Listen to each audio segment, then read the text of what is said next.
Thank you for coming back. And this is my great pleasure to have Thomas Garza as our presenter. And let me just read his really impressive and long list of achievements. It's impossible to memorize. That's how long it is. So Thomas Garza is University of Texas Regents and University Distinguished Teaching Associate Professor and the Director of the Liberal Arts Texas Language Center. He teaches, of course, all levels of Russian, as well as language pedagogy courses and courses in contemporary Russian culture. During his 30-year tenure at the University of Texas, he has received numerous prizes for teaching, including the Texas Excellence Award, the President's Associate Award, the Harry Ransom Award. Professor Garza was included in the University Academy of Distinguished Teachers in 2003, selected for a Regents Outstanding Teaching Award in 2009, and was named to the Texas 10 by Texas Access Alumni Association in 2018. His current research is on intensive language teaching and on cultural portraits of machismo in contemporary Russian and Latina culture. And today, Professor Garza will talk on inclusivity, critical pedagogy, and teaching world languages. Thank you, Tom. Thank you so much, Maria, for the introduction. And it's so wonderful to join my colleagues here, albeit virtually. I know this is all part of the not very brave world that we've all had to join in the last year. So I'm just so delighted that you're all being game about this, given that I heard you're already in session 2 or 3 for the day. So fatigue is bound to be setting in. So thank you for your time spent with me. This topic is one that's a number of my colleagues have been saying, you know what, you've kind of gone on this tangent lately on diversity, inclusivity, all this DI stuff. And honestly, I like to think of it not so much as either tangential or diversion, but really actually more of this kind of intrinsic kind of work that I've been doing the last year, ever since the events of spring of 2020. I think my own ethnicity as a Texas Mexican and my own interest in intercultural competence, having worked with Russia for the last now 40 years, has come to the fore in really trying to say we need to do our small part as not just language educators, but really creators, as the Flagship always says, of global professionals. Creating global citizens and global professionals means we really do need to look at dig deep and look at our own ideas about diversity, inclusivity in our teaching. So I'm going to dive right into this and hopefully I'll throw out some ideas that provoke a little bit. I'd like to be a bit provocative to get some questions back and some comments at the end here. Let's dive right in here. So I want to start first and foremost, really, with looking at our target, right? The target culture, the target language. If we look back at the luscious history that the Soviet Union had with its own history of empire back in the 1950s, 60s, well, really, I can take it all the way back to the 30s, but its heyday in the 50s, 60s, into the 70s, these kinds of images that you have before us that show us the kind of pantheon of the 15 Soviet republics, all of them, and this is where poster art as propaganda really has an advantage. You can get away with literally painting everyone white and just call it art. But the truth is the 15 republics is represented as non-diverse, but rather homogeneous, as all white, was part of the propaganda of the time, and very important actually to keeping this idea of единый народ, of one single people altogether. It's interesting that only in the late 80s did we start to get these kinds of images. This appeared in the journal that simply called Sovietsky Soyuz in 1984, I believe, showing now in costume the 15 republics. And again, this time, because it's actually a photograph, not poster art, there's still a good thick layer of propaganda on this image, but it is actual representations, representative individuals from the countries of the Soviet Union in their native dress, albeit, but one can see literally the complexion, both real and metaphorical that's expressed by this idea of an inclusive многонациональная страна, which was part of the propaganda. Here we can see that these are not a big homogeneous group of white Russians, but rather this much more heterogeneous group of different cultures and different ethnicities being represented. By the time we get to the 2000 teens, that same image had become a meme. If you look, just simply Google this Druzhba Narodov as an image, you'll get this particularly annotated image that has now not just the 15 ethnic representations of the republics, but all of the different nationalities within those republics that we get as well. So one can really now see the diversity much more clearly. Unfortunately, the texts that we used at the time, and for my generation, these were the texts that I kind of, sharpened my teeth on as a person studying Russian back in the mid-1970s. Русский язык для всех intimated that in its title, it was for all of us from all countries, from all languages, and indeed appeared in just a variety, a multiplicity of languages and so forth. But the truth was everybody was quite, again, homogeneous. There was a real homogeneity of audience, of who we were as students in whatever country we were in, who would learn Russian. And then the text that we looked in it. Now, I don't want to badmouth Русский язык для всех in terms of what it did for pedagogy, because Tamarov and his crew really did innovate and move forward to just such a large degree the entire industry of creating language textbooks in the period. I'm going more for talking about what it was they then chose for content rather than the manner in which they presented it. We got some the first time realia. We got pictures that you see here of Russian institutions, of what we said Russian theater. It wasn't simply a drawing of the Bolshoi, it was actually an image of the Bolshoi theater. We got a lot of line drawings that showed, that had text that showed us the inside of classrooms, or photographs that showed us what a street looked like. But if one read through the text or went through the text, we're getting, albeit still seeing like working class and so forth, or industry, a very homogeneous portrait of what Russia looked like. And it tended to be urban. It tended always to be very heteronormative. If you ever had Moya Semya, it was going to be mama, papa, exclusively mama, papa, brat, sestra. And there you had you might even have your собачка, Korshichka, and then you had a full family. But you certainly didn't get any of this, my two dads or my two moms. You didn't get anything like my single mom who's raised me after my father left me, kind of thing. There was a real homogeneity about how Russian was presented to us. Things didn't change much in other books that came in through the 70s. We got these fairly stark images that even looked somewhat as the one does on the right, the 1970 text from Русский язык для иностранцев, very antique, almost like looking as though it were from the 19th century in its caricature almost of the grouping of children as these very much white Russians. The Boy Scouts that we have, or in this case, Pioneri, that we've got in the image on the left, same thing. We don't exactly have the 15 republics being represented in that particular image, albeit again, a caricature, a cartoon. As we get into the 80s, this quite decent series of texts called Русский язык в картинках does a very good job of identifying, especially broadening lexicon through pictures. But again, in these Veselые картинки, that as you get here, look at the different images. And again, everyone is properly, according to gender, doing the right job, right? Mom walking the child, dad reading a paper, businessman with his briefcase. Everyone is at work doing business, and we get, again, a fairly quite propagandistic view of the language.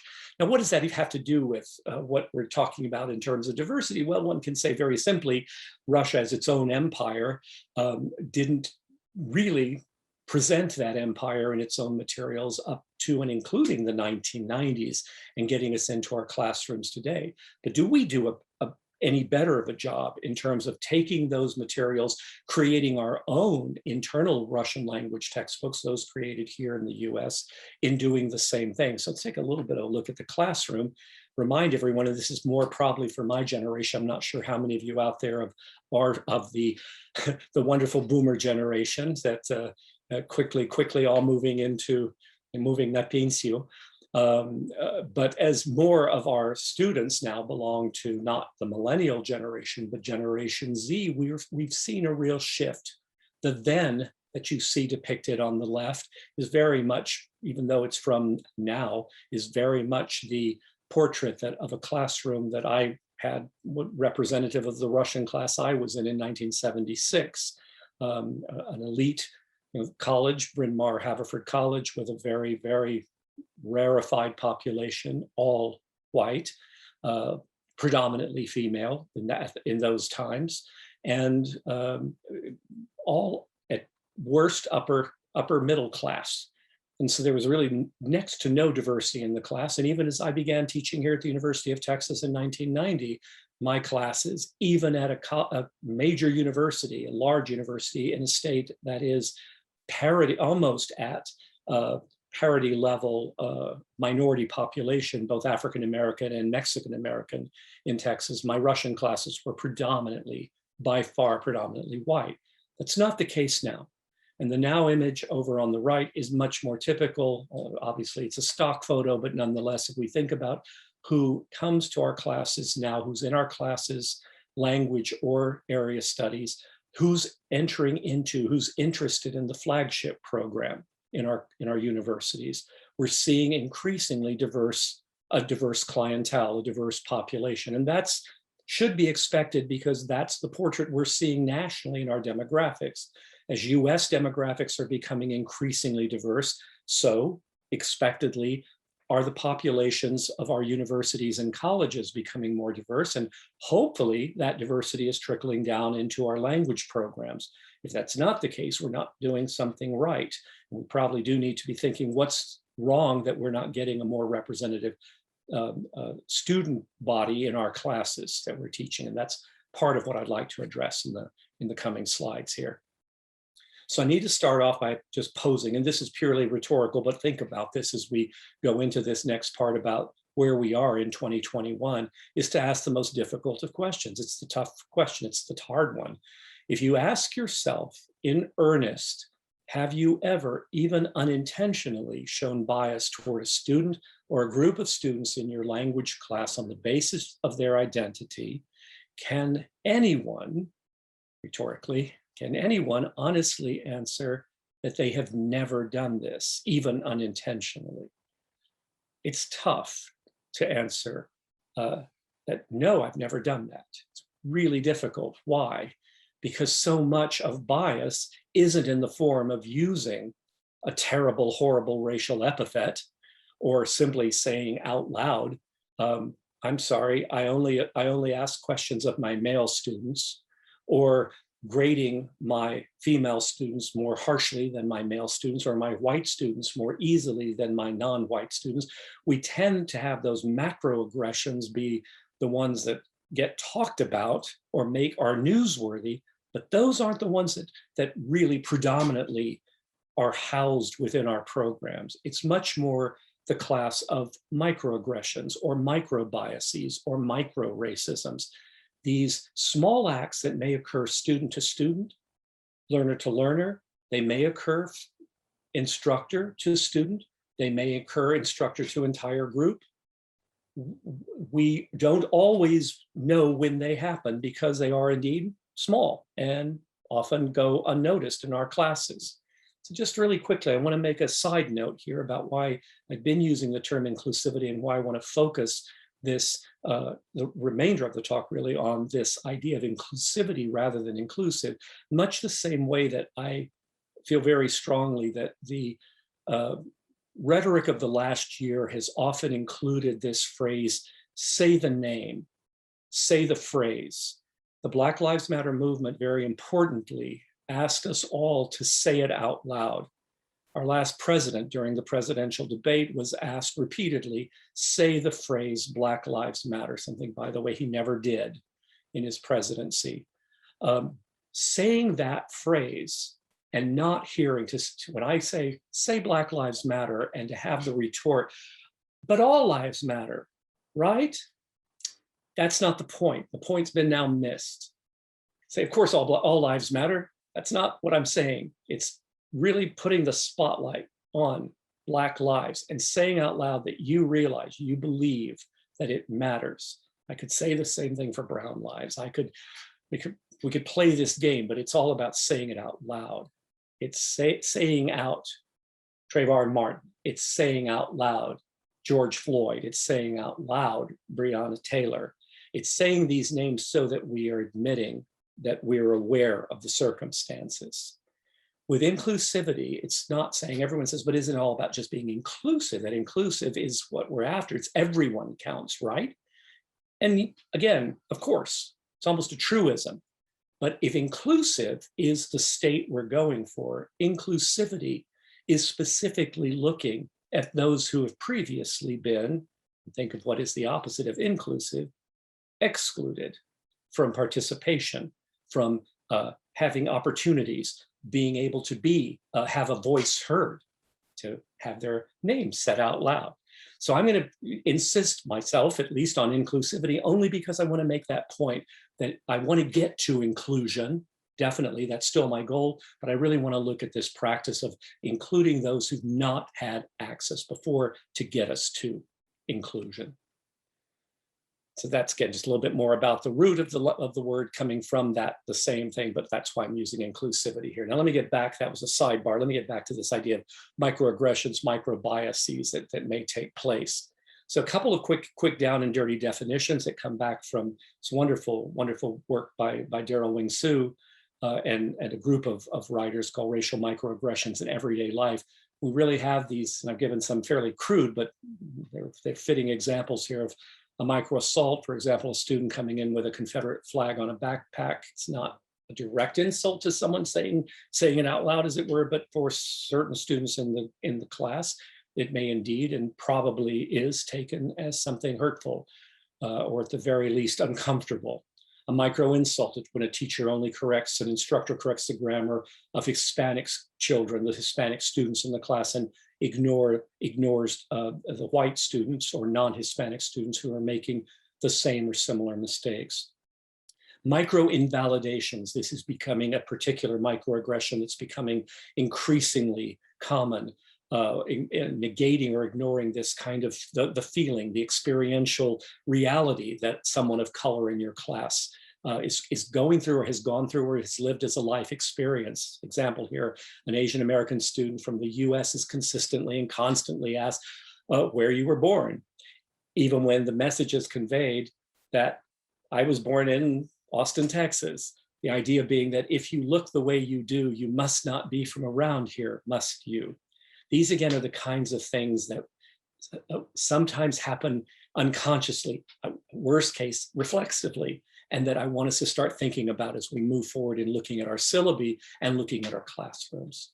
The idea that we have maintained for now decades upon decades a real hegemony in the materials that we use both for teaching and for learning Russian. That is, we as teachers propagate these materials and our students, for better or worse, take them in as part of what it is they have to learn and reproduce. That includes looking at the majority culture. So on the Russian side, we look at Russia as being majority white Russian, so that's who we'll teach about. And the majority of our students being white US, European, and so that's who we'll teach to. Largely a patriarchal relationship. Dad's the breadwinner, the male will be in the position of power. Always relationships tend to be gender binary. There's a mom and a dad, one dates the opposite gender, and so on. We know this from simple conversations like marrying, and indeed in Russian, I'll get to this point in a minute, marrying someone is even grammatically encoded to be gender binary. Things being very heteronormative, that the only relationships are between a single male person and a single female person. And we also tend to focus strangely on the economically empowered, the idea that money is power and power is a good thing, and that's who succeeds. So we're going to talk about businessmen, we're going to talk about men, I use the term pointedly there. We're going to talk about the governments that are run by the powerful, and we'll talk about these factories or these businesses and those that work in them and so forth. So pulling from a few examples from some of our own textbooks. Now, some of you have seen these before. I've used these in a number of talks I've been giving over the past year because they're all from works whose authors I respect 100+%.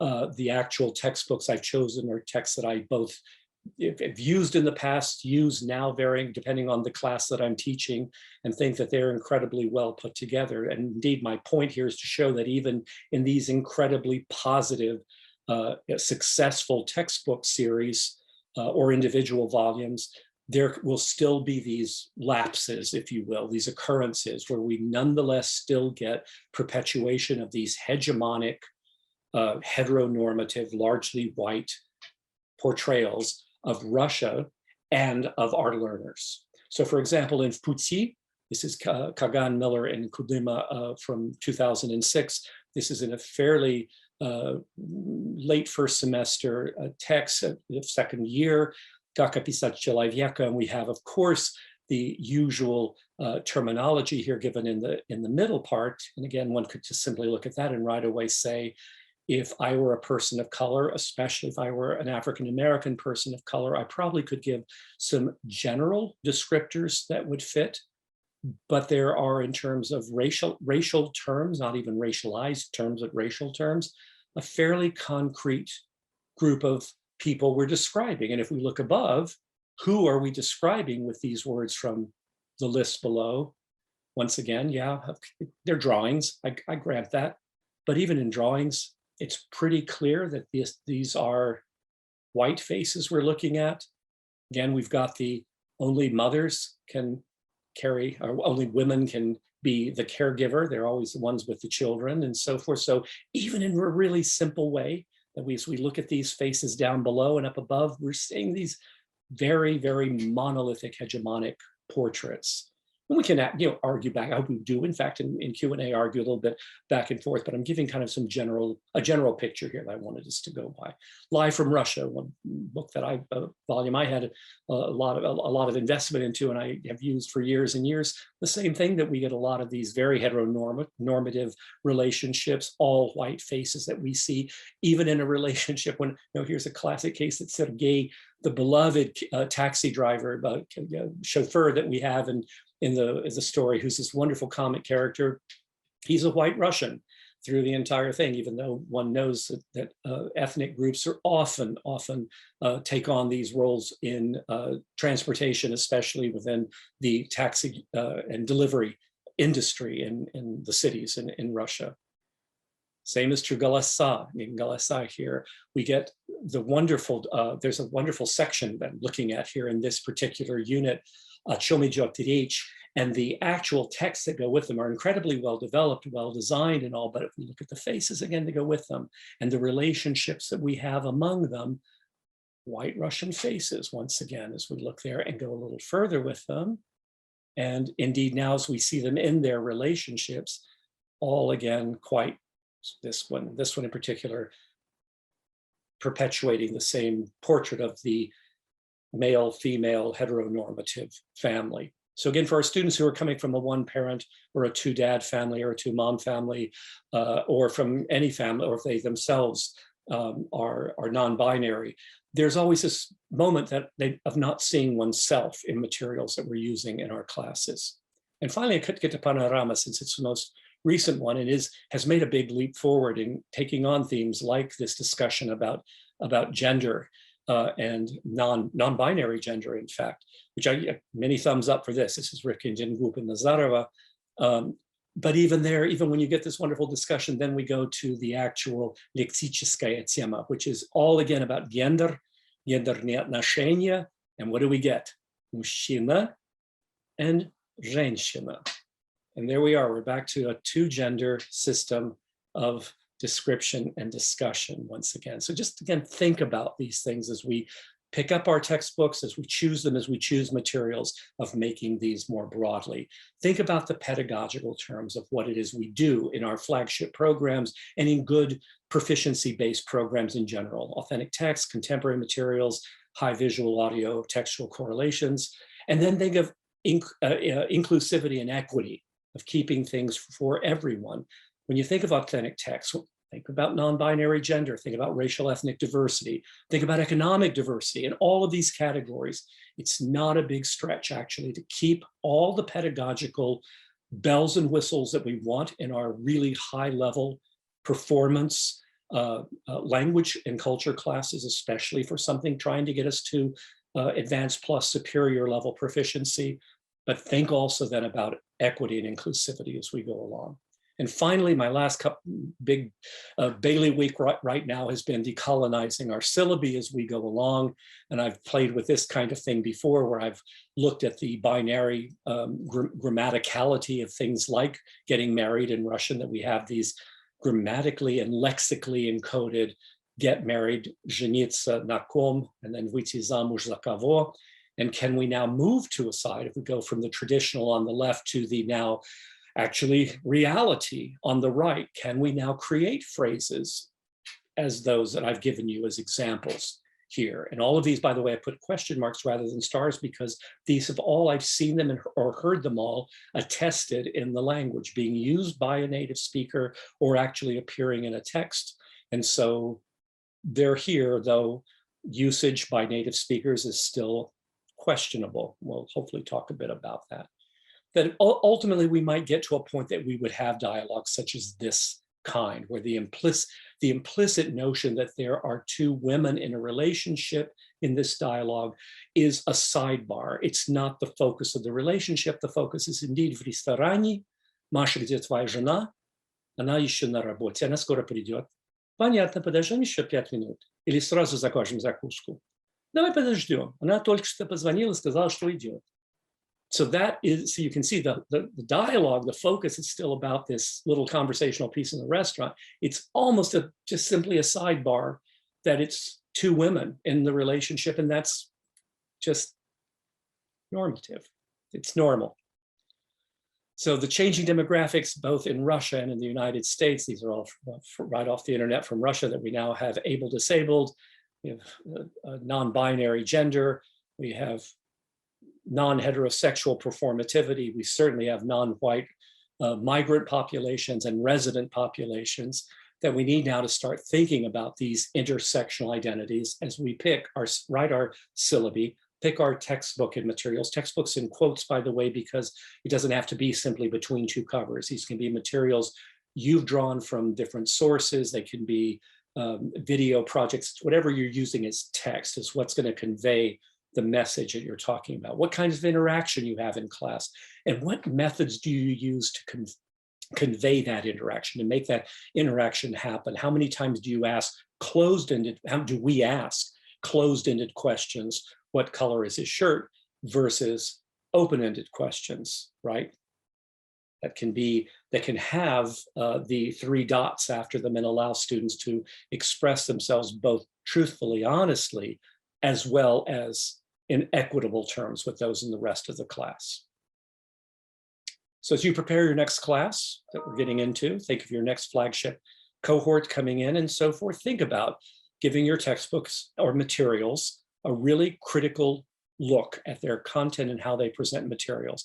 Consider revising some of the existing assignments that you've used successfully, that you know you've included in good cohorts that have gone on and done the capstone year abroad and come back. And yeah, you're hitting those proficiency benchmarks. You're getting all your students up to the advanced plus or even the superior level, but are you attending to equity in the class as you're achieving the benchmarks? Are you doing only part of the job of really attending to the entire class? As Betty Lever once not just said, but actually named a volume, teach the whole class, teach all of the class, not just everyone, but all of their identities as well.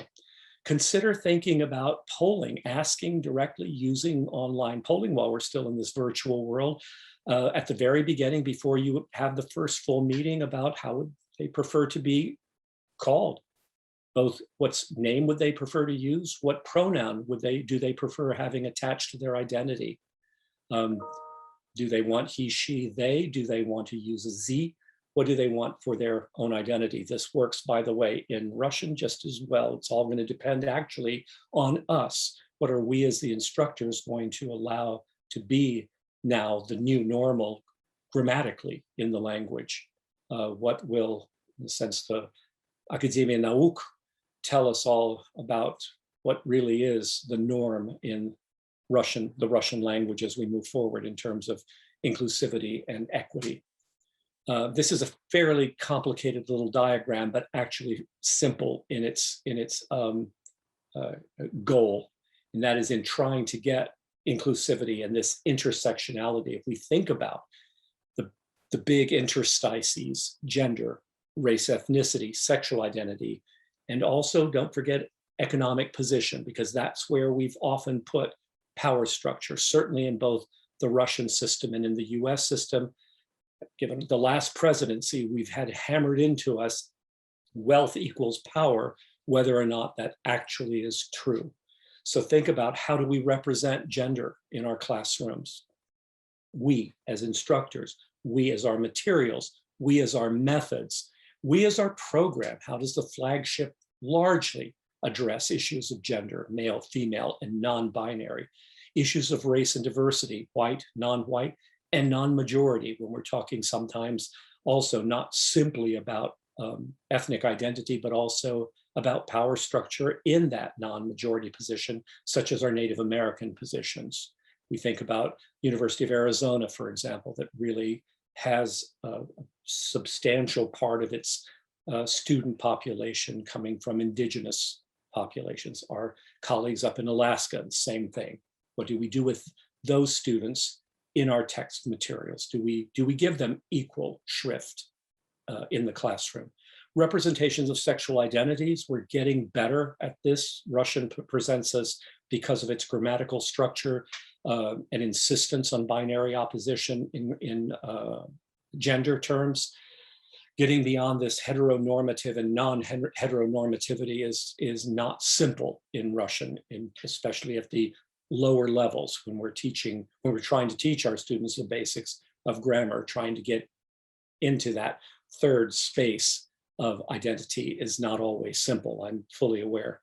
And then finally, economic position, looking at wealth, class, and power, not as the only goals of our of all of our dialogues, of all of the things that we put out for our students to practice their language on. I wanted to put up, and I know this is going to challenge my eyes too.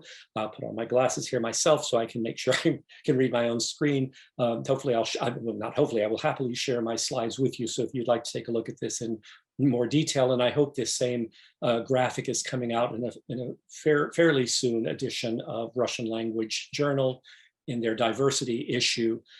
Just an example, since I've been talking about it now, what does it look like just to make our syllabus, our syllabi themselves become more, not just inclusive, but in making them more inclusive, that they feel actually more welcoming to a much broader group of students. So the old, and by the way, the left side is language from my own syllabus just a couple of years ago that I used, and I edited it slightly only so that it didn't kept FERPA in check and so forth. But office hours used to be fairly sterile. Office hours, they're in my office, here are the times. If you can't make the times, make an appointment with me, here's my email. And I actually thought that was pretty good, right? Offering, if you can't make them during my office hours, hey, I'll schedule you outside of office hours, but drop me an email. That seemed pretty good to me. Not so much. Not especially for students who don't have A-type personalities, aren't willing to contact a professor. They see our positions as powerful, again, going back to that equity issue. So here's something a bit more inclusive and a lot more welcoming, right? My office hours are still in the same Burdine Hall. My face-to-face office hours are in my office from 9 to 10:30 on Mondays. Virtual office hours, for those of you who are nervous about coming into a faculty member's office, can't come in, or work during the day and wish to just kind of zoom in or just text in, can do virtual office hours at these hours on Zoom, and there's the ID. And then adding a line, I welcome you to contact me outside of class during office hours. Email me, call my office, message me through Canvas.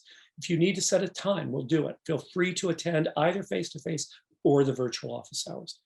Just the language, the lexicon, the syntax is not sterile. It is a bit more welcoming.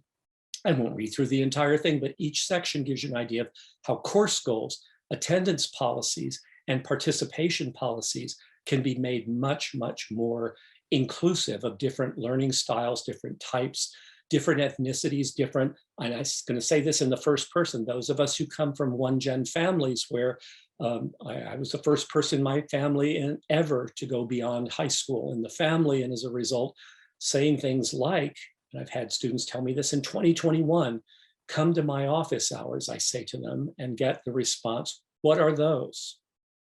What is an office hour?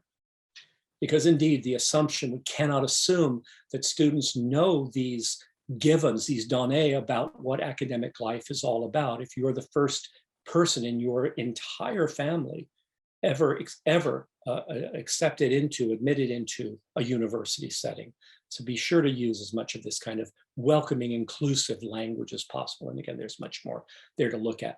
Add a land acknowledgement statement. It takes no room on the syllabus, and it gives one more demonstration that you are inclusive, you're welcoming, you want to acknowledge the fact that not everything at this university always existed here as it looks now. This is one taken from the University of Texas, and we actually have a quite extensive, as I keep reminding my students, the white presence at where we live now, where Austin is located right now, doesn't come until much, much later than the Pilgrims did. So we're looking at really late 17th, early 18th century before we get our first white settlers in the most remote eastern parts of our state. Instead, look at the list of native indigenous populations we have, from the Alabama Coshada to the Caro, Carriza, Conecrudo, down to the Isleta del Sur Pueblo and so forth, a very large number of indigenous populations living here. This is another one that's taken from Boston University. It's a bit more robust and talks a lot more about the idea of why it is that we acknowledge who had land here, who, in a sense, whose land we are who we settled on. Also, you might consider, this is one from Grinnell, a diversity statement that just simply says, you consider our classrooms, your classroom, I should say, to be, I like to say, we all consider all of our classrooms to be safe spaces for all identities, for all races, for all ethnicities, for all students, for everyone. For first gen, for people on financial aid, for persons of color, and so forth, right? This is the statement that just says, look, this classroom is a safe space. It's a welcoming space. You're here to learn X, in this case, flagship language. So you've got some pretty lofty goals there. And I want you to feel that your identity is as respected as any other identity in this class. There's not a student in this class, be they someone who's a Mayflower family or a Rockefeller family, that is not going to make them better students, nor more valuable students than a first gen student is. And that just makes it very clear. A silver lining I just wanted to mention as I close up here, in this strange virtual world that we're in, given how desperate I know a lot of us feel after a year of staring at that little green dot of a camera that we stare at for hours on end doing Zoom sessions with our students. A couple of silver linings here is that most of our Zoom sessions, and all of them here at UTexas Austin for language, are recorded. Now, most of the time we do that for the students who can't make this or that class to be able to go back, review, remind themselves of what was covered or cover for the first time if they missed the class entirely. They're great for language because they give them a chance to, if they couldn't understand the speed of spoken Russian or whatever flagship language we're using, of spoken Arabic, they can go back through it as many times as they need to, even slow it down by running it through a very simple app. But it's also a good chance for us as instructors now to go back and look at our own classrooms. If you haven't had a chance to do this self-study, this introspection, do it with a colleague of yours to help you see things you might have missed, to look for the macro. Chances are you're not making any macro aggressions in terms of inclusivity or equity, but microaggressions, you may be unaware of them. And this might be a good chance and a good way for you to look at those. Look for hidden bias. Are you addressing everyone on screen? You've got 45 little squares going on there. Are those that blacken their screen for whatever reason? Maybe they don't want us to see where they live. Are you attending to those students as much as you're attending to the students whose big, shiny, smiling faces are staring at them and constantly popping up their hands? Are you actually attending to the full screen of students? Watch their body languages when they are showing their faces. Watch their facial reactions to things being said by other students. And listen for student to student, especially in breakout rooms. Are there any microaggressions that might occur there? Just some way that you can also, FERPA in mind, can intervene just to make sure that students are all keeping that promise that our classrooms are safe spaces. A couple of resources for those of you who are interested in looking further and more deeply at this topic. It's a wonderful volume that just came out this year, just in time for the mess that's happened in the last year since spring of 2020. A wonderful volume called World Language Education as Critical Pedagogy, The Promise of Social Justice by the two wonderful authors, Tim Regan and Terry Osborne. They've had 2 volumes before this, and this now is a much more comprehensive and updated volume that just came out on Routledge and is really great reading. This volume from a couple of years ago, 2019, by Donaldo Macedo, Decolonizing Foreign Language Education, the Misleading of English and Other Colonial Languages. The focus is on Spanish in particular in this volume, and yet you can easily use a lot of the principal points of a number of the articles. This is a compilation, so you'll get some wonderful people like Claire Cronch is in there. Macedo has a wonderful final piece in it himself, but there's a number of really good essays that are about looking at our syllabi critically and looking at our classes very critically from the perspective of teaching a colonial language in a colonial country, former empire country or current empire country, to students who may have varied relationships with colonialism and post-colonialism. And finally, of course, if you haven't done the wonderful, great source text, that this is where it all began, and hopefully this is not where it will all end, but Paulo Freire's Pedagogy of the Oppressed, now in its like 50th printing and just had its 50th anniversary a couple of years ago. Indeed, the 2018 edition was precisely on those grounds. And with that, I will stop. I promised myself I would leave 15 minutes at least, and it's exactly now 7 o'clock your time, 6 mine, to ask if there are any questions, comments, discussions about anything, or please raise your own concerns that I've raised today, or that you have that I didn't raise, I meant to say. And shall I stop sharing my screen so it'll make it easier for people to see each other? Let me do that. There, now we can all see each other. There we go. Much better. So I'm going to open up the chat as well if you want to pop your question in chat, or if you want to just hit your space bar and talk to me. I'd love to hear your comments, questions. I threw a lot at you in 45 minutes. Karen, пожалуйста, please. So my question is about follow-up. Yes. So say you've got these wonderful Zoom recordings and you're seeing microaggressions. You're seeing things that you'd like to address with your class. What happens next? The best. I mean, not that I'm saying it's a good thing that we see them, but let's try to make lemonade out of lemons here.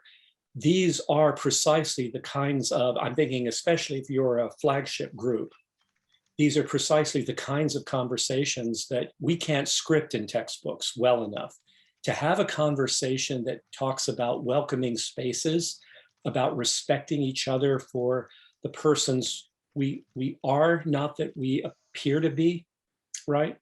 To me are the kinds of level 3 and 3+ conversations that are very hard to script. It's always hard to come up with those OPI prompts for that level. This is a classic case of those. So if it's at an earlier level, the conversation may have to be, I always use the term sidebar. I always tell my classes, okay, this isn't about class, but it's off to the side, but is related to what we've been doing. And those conversations I have with them in English, as few of those as I can, but this may be a conversation you want not to do in the target language, but rather do in the in English, if that's what the class is all being conducted in, or sorry, if that's the group of your learners. If you can do it in Russian though, yes. So the conversation itself would allow you to pose the questions seemingly theoretically, but then be able, without, obviously you don't want to violate FERPA here and name any names. Also, it's incredibly awkward just to say, I noticed in reviewing the Zoom session that some of you are not respecting each other, but rather to put it in terms of what happens when. And if you want to make that extra little jump, what would happen if? What would you do if you saw or overheard this? What's your response to the student, the learner sitting next to you, who consistently puts, you see them writing in their notebook these kinds of words? Now, again, I'm just kind of freebasing here, but that's the direction I've taken them in and I have encountered them over the last year as I've been reviewing my own classes, recordings on Zoom, that they do occur, especially in breakout rooms. Breakout room students, wow, for one thing, they go into the hyper vernacular. Wow, I mean, really go into just super familiar language with each other that maybe I'm just getting too old, but it's hard for me. You know, as I pop into each of the rooms, you can see them kind of pull back very quickly. But I've even in those portions of my visiting of the rooms can see the way they may interact one with the other, ignoring, say, there's a group of 4 or 5, that 3 of them are in heated conversation and 2 sit quietly and are not being addressed at all. And they happen to be both female and both non-white. So I have to say something. I won't say it at the second, but I will say that it will be what happens if you're in a breakout room, right? Right? And then the conversation tends to be very fruitful. I don't know, does that sound like even plausible to you, Karen? I like the what happens if approach. That makes a lot of sense. Yeah, that's a great way to go with this. Yeah. Thank you. Thank you. Thank you. It's people, instructors like you that make it work, make it happen, to go from being, Houston, we have a problem, to we're finding the solutions now. Yeah. Anyone else, please, feel free. So I see Isolda, please. Yes, thank you for the brilliant presentation you made. Yeah, it was very useful, and I really appreciate the point you made about different social groups, because sometimes we can diversify illustrations. So for instance, I pay attention to it a lot. I always put people from different ethnic groups, but I forget about some other categories of people that we have to pay attention to. And so I think we have, so it's just a surface level. When we change illustrations, we have to redesign the task as well and assignments, and encourage students to deepen their knowledge in different fields. Because for instance, like last week, we with second year learners, as usual, we discussed the topic a doctor's office, and I gave them to watch a movie, Yuri Dudь, about HIV. And I was surprised, I was impressed, because I wasn't sure that I had to do it, because I thought it's too violent, maybe in some sense and some comment. But the reaction I got, the feedback I got, was impressive, because first they said that we didn't know about that problem, that we didn't know that it exists in our country in such, because they Googled after, they wanted to compare. And the task was to compare. And so after this assignment, I saw how they appreciated this approach, that we can apply vocabulary like заболел, болеет, symptoms, and discuss the difference between which, speed, and compare everything. And so they said, we've never discussed in our language classroom the topics that would relate to people who are not in our language classroom. Yeah, we've never seen in real life. So I think that's very important to, and another situation with horse meat. So we discussed the topic that some people in post-Soviet area, they eat horse meat, and one of the students cried And we started exploring and like digged in and found out that people from like the US area, also some people eat horse meat.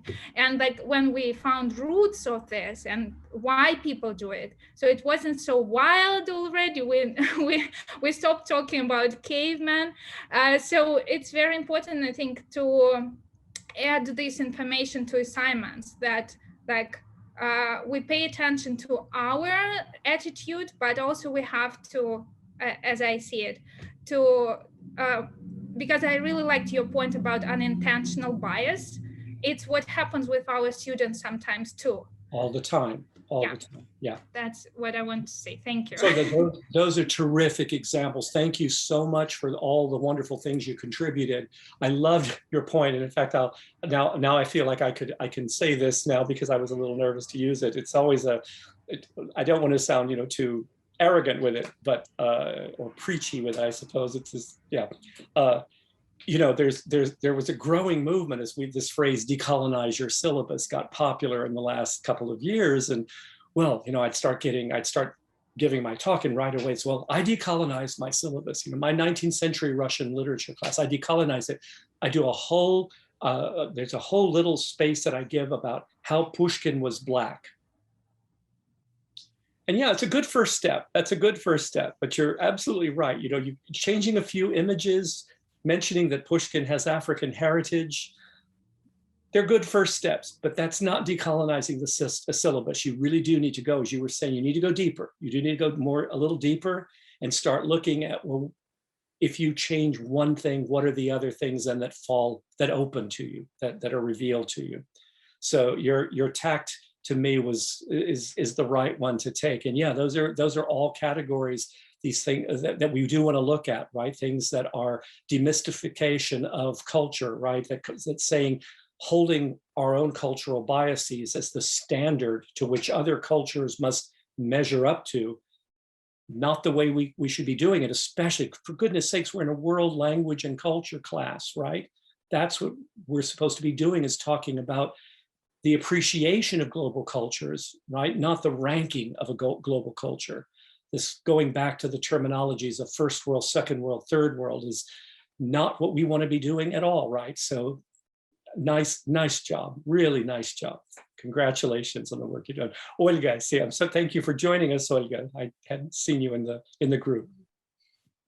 Okay, thank you so much. This was a wonderful presentation. I've been to several of your presentations, but I always find out something new. It's never a wasted time.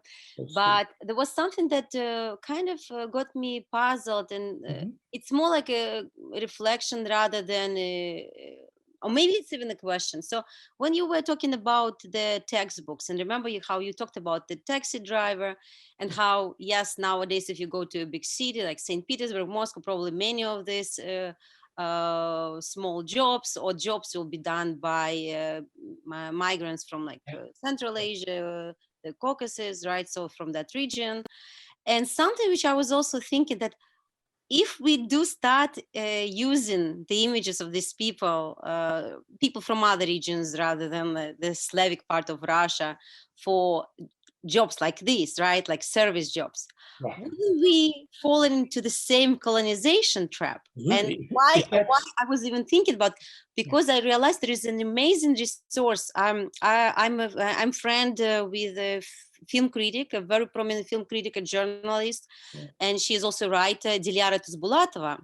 Yeah. And she's originally from Kazakhstan, and she's amazing. She has published a lot of like 4, I think, or 5 short, like small volumes of anecdotes, kind of like авторские анекдоты, story from based on her life, right? Yeah. But it's interesting that she also is very active on social media, and she always pops up on my like news feed, and her stories. And of course, she writes them because she's a writer, she's a journalist. So this is like a Facebook post, right? Social media post. But she comments on her situation, her living in Moscow for already like several decades. She already has residency, she has an apartment there. And constantly there is a story almost once a week, sometimes a couple of times a week, when she would talk a story, she would tell the story about her being mistreated. right? Her experience of being, her value being diminished. No one would believe her on the street that she's a writer. No one believed that she's a journalist. They immediately associate her with some kind of like, you know, she's a millennial or like some small odd job worker. And I think that maybe resources like even social media, when people actually sharing their stories, right? People who, these migrants or people you're absolutely correct. And I mean, just to the point you made at the very beginning, if we only put minority populations in these kinds of jobs, we're doing a terrible disservice. Of course, that would be the case in this country as well, which we do quite frequently. Where do our African-American characters appear? Where do our Mexican or Latinx characters appear, right? They're in service positions and so forth. Well, no, you're absolutely right. I think what I was pointing out was that even in a case where it was so obvious we could have included at least a diverse person, we didn't do it. We missed an obvious opportunity. And that should have told us, my gosh, we should have them, as you say, when we talk about internet personalities, when we talk about sports figures, when we talk about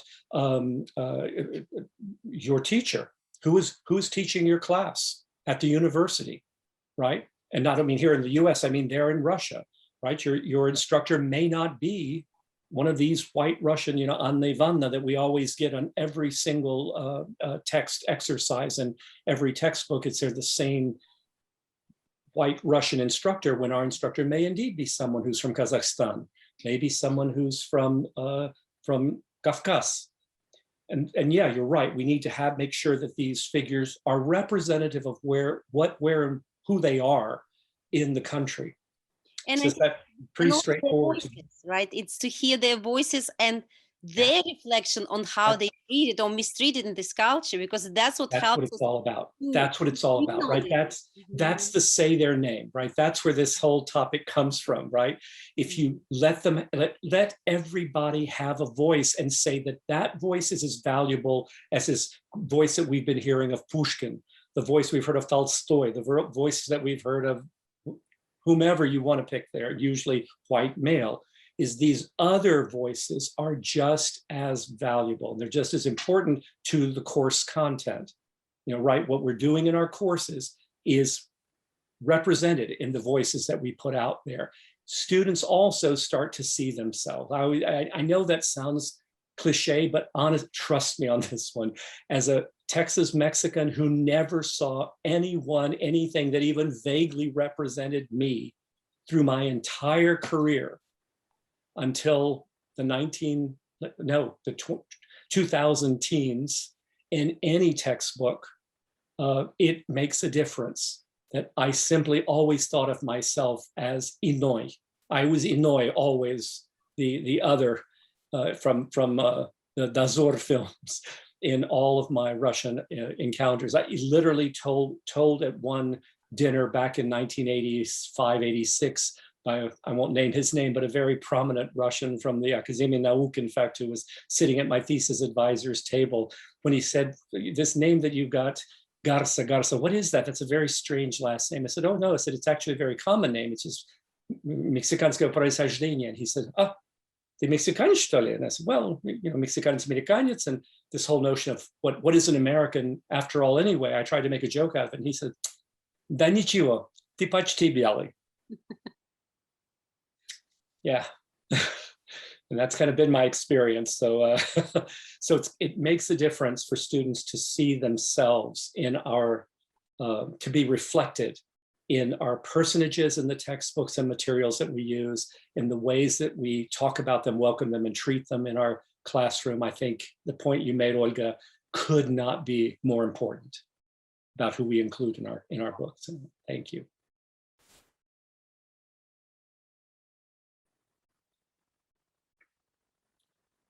And thank you. Yes, you put Dinara's profile on. Thank you in chat.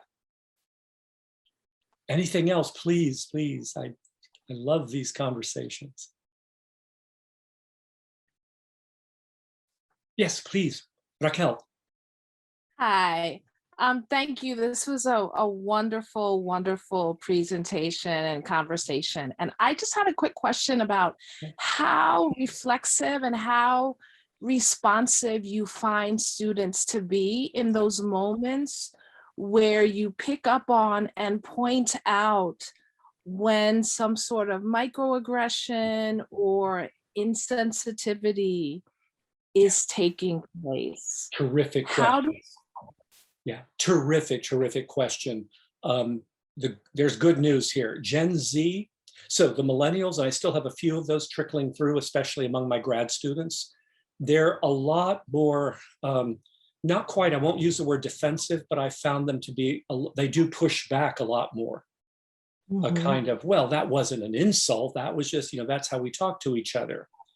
My Gen Zers, man, they take it really seriously. And I'm doing exactly what we shouldn't be doing. I'm kind of talking about them as a large collective rather than individuals, but as a group, they tend to take these kinds of conversations. As Karen pointed out, when I've had to ask the hypothetical, ребята, давайте обсудим. What would happen if that kind of если бы, right, to ask a Chekhovian question, если бы what this happened, and man, they really do respond, and often there's a kind of with horror, this isn't something that really happened, is it?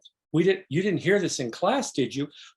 Right? There's almost an urgency about them wanting to fix any kind of wrong that hurt someone socially, personally, politically, anything that attacked identity. There's a real response to. So I've been incredibly buoyed by Gen Z. They've really cheered me up.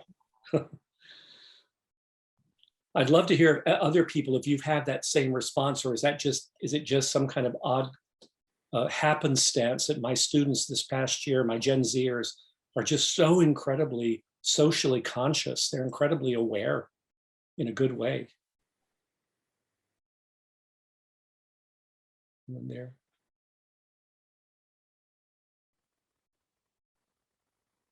Oh, I'm just going to make a sidebar here with Anastasia's question here. Good point, right? We don't want to portray things that are false about any culture, but just to say, oh, I'm going to make this inclusive by having a father and child. And that's an incredibly good point. So the question here, I don't know if everyone's looking at chat, says, won't we be misleading students by including pictures of, say, a father and child in a Russian textbook, while the cultural reality indeed is such that the mother is the one who spends most of the time with children? True. So either if you find real examples of that kind of more equitable behavior, use it, by all means use it, and just say, hey, this may not be widespread, but look, this is an example from this film, from this book, whatever. I mean, I can go back to something as simple as even the very binary heteronormative Moskva slezam ne verит, and there's that wonderful scene of Goga really becoming the father to Alexandra, and it's just an incredible scene of dad parenting of daughter, or to-be daughter, I suppose, even though there are a lot of other problems with gender representation in that film. But one can certainly find these examples at one, if you're trying to show that Russia has these. But then always, and this is more to your point, Anastasia, is to indicate, if that isn't so, is to say that in that Russian culture, this is not typical.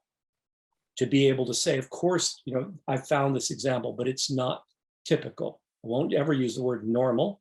It's not my place to judge that, but it's not typical. That more times you'll see mothers with children than you're going to see the father, single father, walking hand in hand with child, or something like that. Some way of saying what is more common, more typical, those kind of phrases, if that makes sense. Hope that does. Yeah, terrific point. We don't want to misrepresent just to say, paint a picture of diversity. We want to try to represent the diversity that really is inherent indigenous part of the culture. To the point Olya was making earlier about Dut, because of the amount of his blog that has to deal with things like HIV/AIDS, the atrocious crimes committed in Chechnya with homosexualities and homosexuals over the last couple of years and so forth. He's done a number of blogs on that subject. And again, to deal with sexuality bisexuality, homosexuality, as well as heterosexual relationships, does require always that modicum of care as you try to represent what is true, is that the reality is homosexuals have a difficult time, even in, well, maybe especially in the urban environment in the current age and climate of Putin, that it's a very toxic environment. But at least how to say the words, again, say the name, talk about sexuality, talk about, you don't have to talk about the culture as being an inclusive one in terms of sexual diversity, but you can talk about these entities, these identities existing and what kind of lives they lead and what problems they may face. That's all about reality and realia again. Goes back to good teaching, good proficiency-oriented teaching, what the flagship does best. Anything else? Am I missing anyone else? Thank you, Anastasia. Thank you.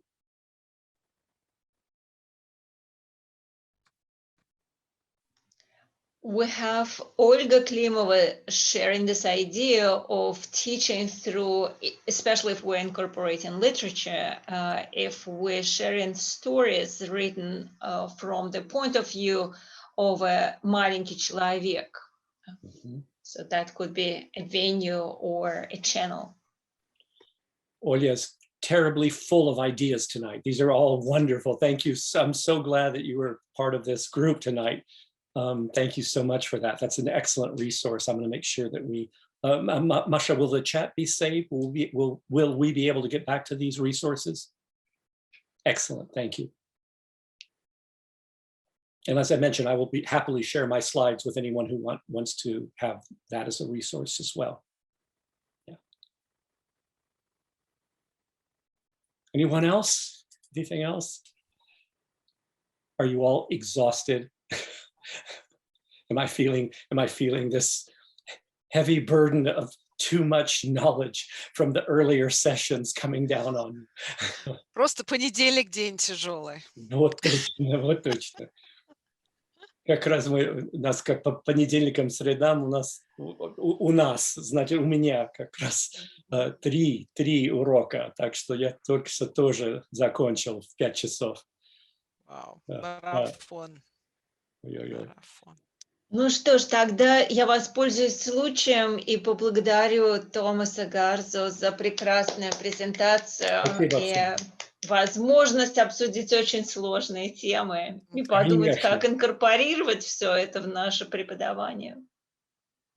Мои координаты, между прочим, они на сайте, они на слайдах, они везде. Так что, пожалуйста, пишите, звоните, смс, скиньте мне, пожалуйста, вот месседж, как хотите. Я с удовольствием с вами поговорю, обязательно. Спасибо огромное. Спасибо, ребята. Спасибо, мои дорогие. Спасибо. Good luck, everybody. I know this is, I've asked you all of us to engage in something incredibly, incredibly difficult. So I can't thank you all enough for being willing even to hear. You've heard the name. Now I encourage you to try to say the name so that we can all make something happen here. And I'd love to be able in the next year to say the Russian teaching profession, with Flagship in particular, was at the vanguard of changing the way we do diversity, equity, and inclusivity in language instruction in the United States. It would be so cool to have Russian be the forefront of this effort. So thank you so much, all of you. Целую. Всего доброго, ребята. Всего.